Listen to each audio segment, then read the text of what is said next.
Hello my dear friends, जैसा कि आप जानते हैं कि हम लोग समीकरण पढ़ रहे हैं जो लेसन नंबर 3 में है, जिसमें आपको समीकरण हल करने का 4 विधि बताया गया है।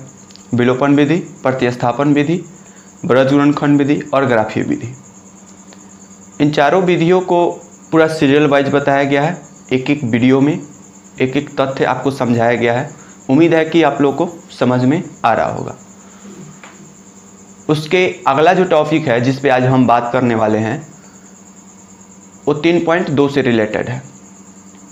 जैसा कि समीकरण का कंडीशन मान लीजिए अगर कुछ है तो क्या है, अगर समीकरण का कंडीशन कैसा है, वो कैसा आपका सॉल्यूशन दे रहा है, किस प्रकार सॉल्यूशन देगा, उसके बारे में आज हम जानेंगे,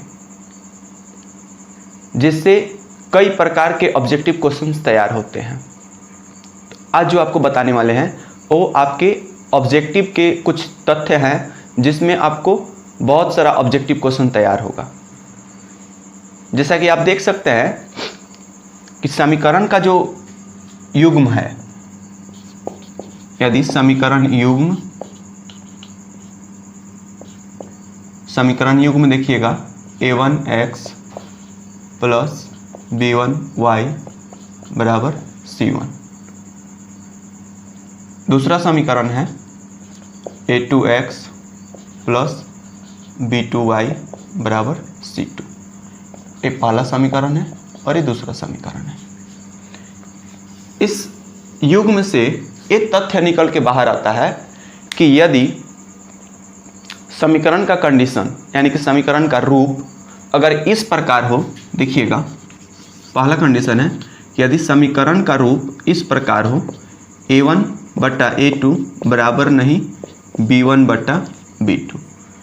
देखिए आपका a1 है, b1 है, c1 है, a2 है, b2 है, c2 है। a1 बटा a2 यानी कि x का गुणांक और यहाँ के x का गुणांक यानी कि समीकरण 1 और समीकरण 2 दोनों का गुणांक लेना है जो a1 a2 है, और y का जो गुणांक है वो है b1 b2, और c तो अचर है तो c1 c2 तो समझते ही हैं। तो जो x और y का गुणांक है उसी को लेके यहाँ पे रखना है और देखना है कि अगर ये बराबर हैं तो बराबर का चिन्ह रहेगा, अगर बराबर नहीं है तो क्रॉस का चिन्ह रहेगा। अगर इस कंडीशन में आपका समीकरण है यानी कि a1 बटा a2 बराबर नहीं b1 बटा b2 हो तो समीकरण क्या क्या होगा, देखिएगा। पहला तो ये संगत होगा, दूसरा ये आपका आश्रित भी होगा, तीसरा ये आपको एक ही बिंदु पर प्रतिच्छेद करती हुई रेखा प्रतीत होगी, एक ही बिंदु पर प्रतिच्छेद करती हुई रेखा होगी, प्रतीत होगी। 3 कंडीशन इसमें निकल के आते हैं कि यदि समीकरण का कंडीशन a1 बटा a2 बराबर नहीं b1 बटा b2 हो तो समीकरण पहला तो उसका संगत होगा, आश्रित भी होगा और एक ही बिंदु पर प्रतिच्छेद करती हुई रेखा भी होगी।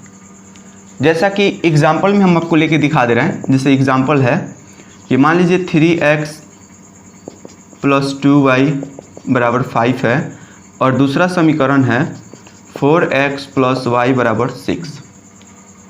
तो सबसे पहले आप जान लीजिए कि आपको निकालना क्या है इसमें। तो सबसे पहले आप a1 a2 b1 b2 c1 c2 ये सारी चीज़ें आपको निकालनी पड़ेगी। तो जो x समीकरण पहला जो है वो 1 में आता है, समीकरण 2 जो है वो 2 में आता है, देख रहे हैं। तो समीकरण 1 में x का गुणांक 3 है तो a1 हो गया आपका 3।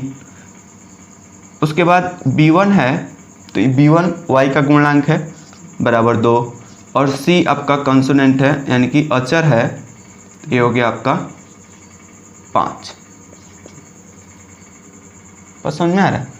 उसके बाद जो आप देख रहे हैं दूसरे समीकरण में वो आपका a2 है, a2 बराबर 4, b2 बराबर इसका गुणांक कुछ नहीं है तो 1 है, उसके बाद c2 बराबर है 6। हमने A1 B1 C1 A2 B2 C2 सबका मान हमने यहाँ निकाल के रख दिया। अब इसका अनुपातिक तुलना करेंगे, ये आपका अनुपातिक तुलना है, इसे हम अनुपातिक तुलना करेंगे और देखेंगे कि समीकरण क्या कह रहा है, उसका कंडीशन कैसे हो रहा है। देखिएगा A1 बटा A2 बराबर, तो A1 का मान A1 के सामने रखाएगा, A2 का मान A2 के सामने रखाएगा, B1 बटा B2 B1 का मान B1 के सामने रखाएगा और B2 का मान B2 के सामने रखाएगा, C1 बटा C1 का मान C1 के सामने रखाएगा और C2 का मान C2 के सामने रखाएगा। देखिए हमने सब मान रख दिया। अब इसका अनुपातिक देखिए कि A1 बटा A2 जो है वो 3/4 है, जो B1 बटा B2 है वो 2/1 है। आगे बढ़ने की ज़रूरत नहीं है क्योंकि यहीं पे आपका सॉल्यूशन मिल जा रहा है क्या कि ये दोनों बराबर ही नहीं है।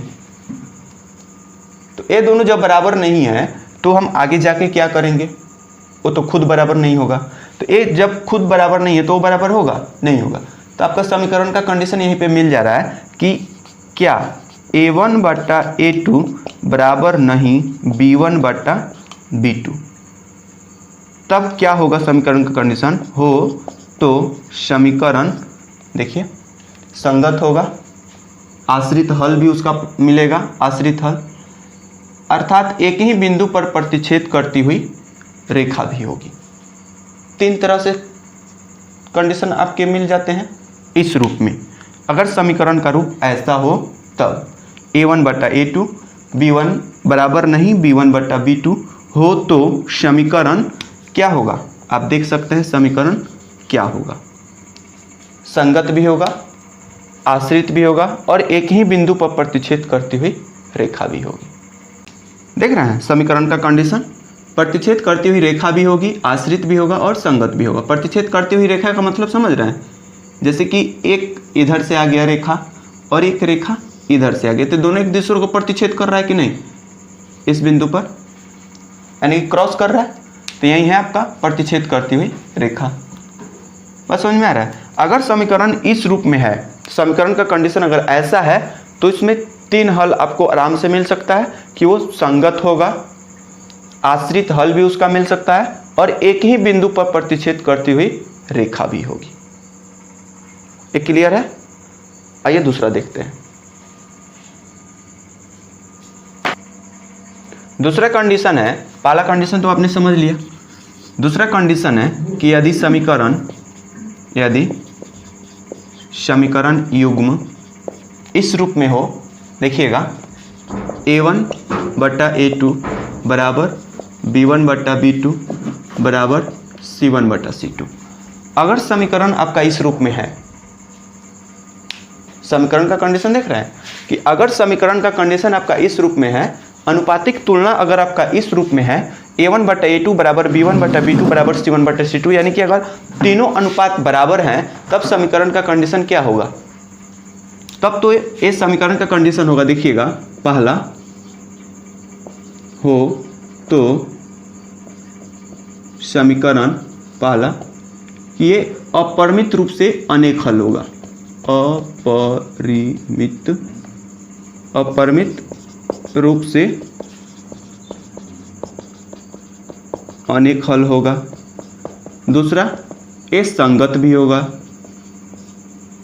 बस समझ में आ रहा है। तीसरा इससे आप आदित्य हल भी प्राप्त कर सकते हैं, आदित्य हल। बस समझ में आ रहा है। अगर समीकरण का कंडीशन इस रूप में है कि A1 बटा A2 बराबर B1 बटा B2 बराबर C1 बटा C2, अगर इस अनुपातिक तुलना में है तो समीकरण का कंडीशन क्या हो सकता है कि ये अपरिमित रूप से अनेक हल हो सकता है, अनेक हल होगा, अर्थात ये संगत भी होगा और अद्वितीय हल भी होगा, यानी कि तीनों कंडीशन आपको इसमें मिल जाएगा। जैसा कि देखिएगा एग्जाम्पल में आपको बता रहे हैं, जैसे एग्जाम्पल ले लीजिए x + 3y बराबर 5 और यहाँ ले लीजिए 2x + 6y बराबर 10। समीकरण का कंडीशन देख रहे हैं, ये पहला समीकरण है और ये दूसरा समीकरण। क्या बताए थे कि पहले समीकरण का जब अनुपात लेंगे, पहले समीकरण का जब लेंगे तो क्या होगा, A1 B1 और C1। देख रहे हैं समीकरण का युग्म, A1 B1 और C1, A2 B2 और C2। समीकरण एक का पूरा एक में जाएगा, A1 B1 C1 देख रहे हैं, एक एक एक, दूसरा 2 2 2, A2 B2 C2। तो समीकरण एक जो है, जैसे हम A1 निकाल रहे हैं तो उसका गुणांक लेना है। तो x का गुणांक क्या है, कुछ नहीं है तो 1 है। B1 यानी कि y का गुणांक कुछ नहीं है तो 3 है। C1 वो तो स्पष्ट दिख रहा है कि 5 है, इसमें कोई किसी का गुणांक नहीं है, अचर है। दूसरे समीकरण में दिख रहा है कि x का गुणांक है 2 यानी कि A2 बराबर 2। उसके बाद B2 यानी कि y का गुणांक बराबर 6। उसके बाद C2 यानी कि C 10।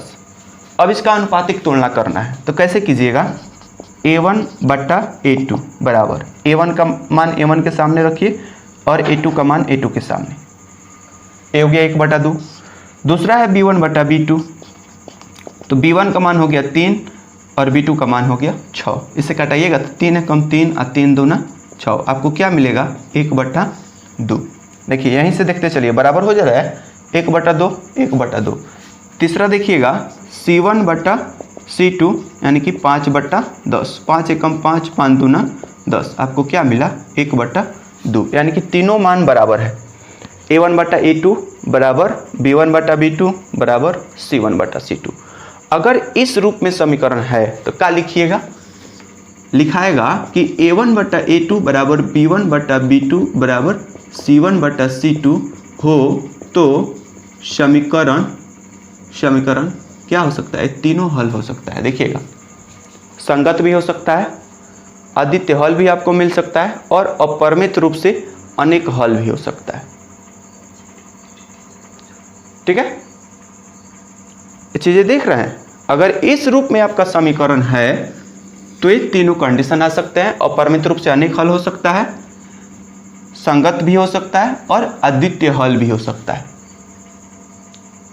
ये चीज आपको इसलिए बताया जा रहा है क्योंकि इससे ऑब्जेक्टिव बहुत ज्यादा बनाता है, इसलिए इस पे थोड़ा ध्यान दीजिएगा। ठीक है, इस समीकरण के कंडीशन को देखिए और समझिए, समझ में आ रहा है। आइए अगला कंडीशन देखते हैं।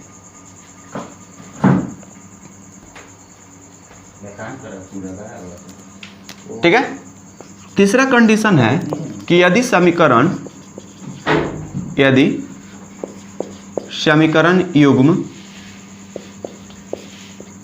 युग्म A1 बट्टा A2 बराबर B1 बट्टा B2 बराबर नहीं C1 बट्टा C2 हो तो समीकरण का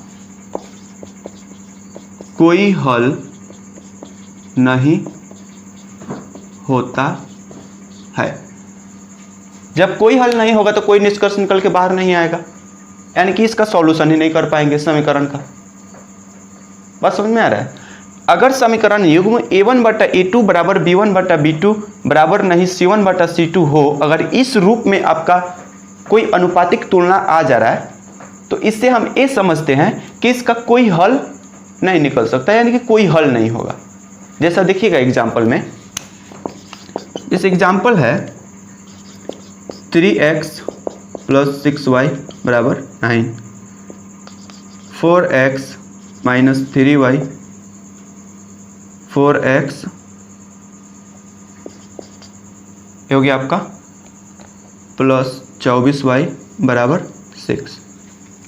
दोनों समीकरण को देखिए, आपका पहला समीकरण है और ये दूसरा समीकरण है। दोनों समीकरण को देखिए, इसमें जो इसका मान है जैसे कि 3x है, 6y है और ये 9 है, 4x है 24 यानी कि 24y है बराबर 6 है। इसमें जब हम अनुपात लेंगे, इसका जब अनुपातिक तुलना करेंगे तो अनुपातिक तुलना करने के लिए आपको क्या चाहिए, A1 B1 C1 A2 B2 C2। तो A1 कौन है, समीकरण एक में पूरा 1 1 1 है, A1 B1 C1 है कि नहीं। तो A1 यानी कि x का गुणांक, A1 बराबर 3, B1 बराबर 6 और C1 बराबर 9। दूसरे समीकरण में आएंगे तो 2 के रूप में जाएगा, यानी कि A2 बराबर 4, B2 बराबर 24 और C2 बराबर 6। जब इसका अनुपातिक तुलना कीजिएगा, यानी कि A1 बट्टा A2 बराबर A1 के सामने A1 का मान रखिए और A2 के सामने A2 का, तो ये हो गया 3/4। दूसरा है B1 बटा B2, B1 बटा B2, तो B1 है आपका 6 और C2 है 24, देख रहे हैं। तीसरा आपका है, इसे कटाइएगा तो 6 एकम 6, 6 चौका 24। तीसरा है C1 बटा C2 यानी कि 9/6, इसे कटाइएगा तो 3 3 का 9 और 2 3 6 यानी कि 3/2। देखिए आगे जाने की ज़रूरत नहीं, जब आपका यहीं पे बराबर नहीं हुआ तो आगे जाके क्या करेंगे। तो इससे आपको क्या सीख मिलता है कि ये जो समीकरण है A1 बटा A2 बराबर नहीं B1 बटा B2, तो ये तो आपका क्या हो गया, यहाँ आपको क्या मिल जा रहा है, ये तो इसको सही नहीं कर पाया, यानी कि इससे जोड़ नहीं पाया, इसके सब्स्टिट्यूट नहीं कर पा रहा है, यानी कि स्पष्ट नहीं हो पा रहा है कि ये इस समीकरण के, यानी कि जो हमने जो समझाया, जो तथ्य लिया है वो इससे रिलेटेड नहीं है। तो इससे आप क्या समझते हैं कि ये जो आप समीकरण लिए हैं क्या इससे पूरा सब्स्टिट्यूट हो रहा है, नहीं हो रहा है।